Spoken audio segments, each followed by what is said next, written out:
It took me 5 years to finally stop caring about what other people think about how I enjoy this hobby. But there are still some things I do that make me wonder, am I cheating? I've been diamond painting for years and I have to share 5 habits that I hate to admit. And honestly, number 2, I am not apologizing for. So grab your coffee, class is in session. Let's get started.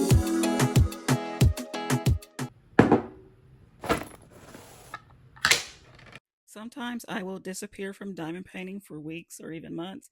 I'll get excited about kitting up a new project and then suddenly I won't touch it and I'll lose interest for some reason. And it felt like cheating because I would think real crafters are always crafting. You have a content channel dedicated to diamond painting, you should be diamond painting. You have a stash, you should be making progress. Taking a break means you're losing interest. Sometimes I didn't touch the diamond painting for weeks or months, and I would feel so guilty about that. But I've learned that hobbies shouldn't have a deadline. I'm not pouring from an empty cup anymore. And if I need a break to actually enjoy my life, I can take it. For example, I was gifted a Lego set from a friend, and I have been eyeballing that set, thinking about how much I want to start it. And I also was gifted a book nook and I want to try that. So there's so many things outside of diamond painting, other hobbies I want to try, but I feel like I'm cheating on diamond painting when I do that.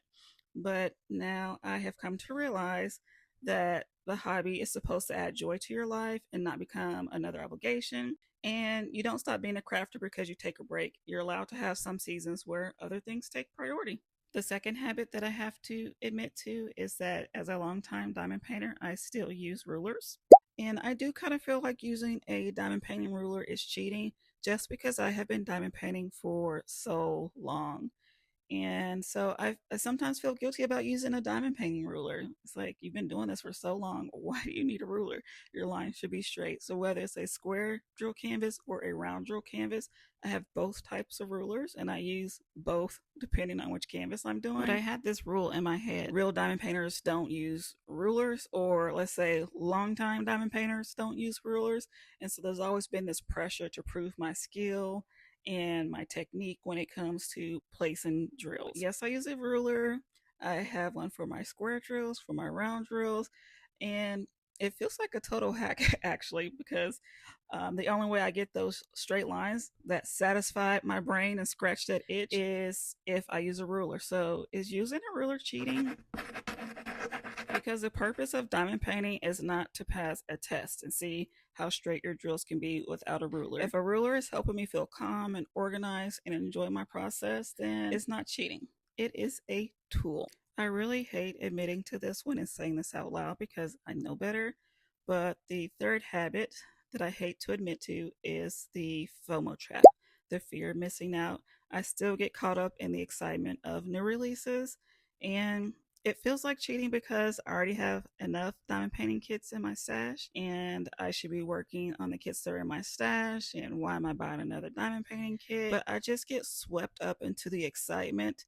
And especially when I see those unboxings, I still fall for the FOMO trap, even though I've made content about it.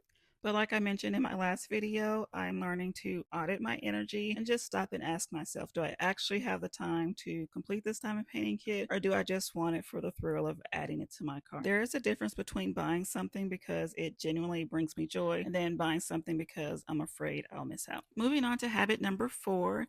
This might be the most embarrassing one out of all of the habits because it has nothing to do with diamond painting itself. This habit is entirely about worrying about what other people think about diamond painting.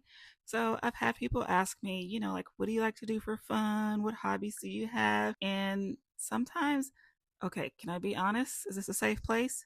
I feel a little embarrassed to say it's diamond painting. I know. I tend to downplay diamond painting and how much joy it actually brings me and feel like I need to justify spending my free time sticking tiny little resin drills onto a canvas. The thing is that I realize that I am an adult now and I am not a kid and I can do whatever I want to do. I have free will. And you know what? Adults are allowed to have hobbies that bring them joy. Not everything that we do has to be productive or impressive to the outside world or bring in some type of profit. Choosing curated joy is what it's all about. There's genuine value in doing something simply because it makes you happy. And finally, it's habit number 5. This is the core of everything that I've talked about so far. If I can be completely honest with you, the thing that I regret most is that I spent so much of my diamond diamond painting journey, trying so hard to be a quote good diamond painter instead of just enjoying being a diamond painter. Just sitting here thinking about all the self-inflicted pressure I put on myself, setting strict finishing goals, trying to keep up with everyone else's speed, feeling the buying pressure, stressing over the unspoken rules. By worrying about all of that, I realized I was cheating myself. I wasted years rushing through projects for no good reason. I spent so much time obsessing over the perfect results instead of just relaxing. I really wish I had started the soft life and curated joy approach to diamond painting so much sooner. If you don't take anything away from today, what I want you to take away is this hobby doesn't need to be optimized, it needs to be enjoyed. Because at the end of the day, the best diamond painting journey isn't the one where you finish the most kits. It's the one that simply adds peace, creativity, and joy back into your life. And if this video resonates with you, I want you to leave a diamond emoji in the comments so I know who stopped by. And only if you're comfortable, I'd love to hear about which diamond painting habit you're finally ready to admit. Class is dismissed. Bye-bye.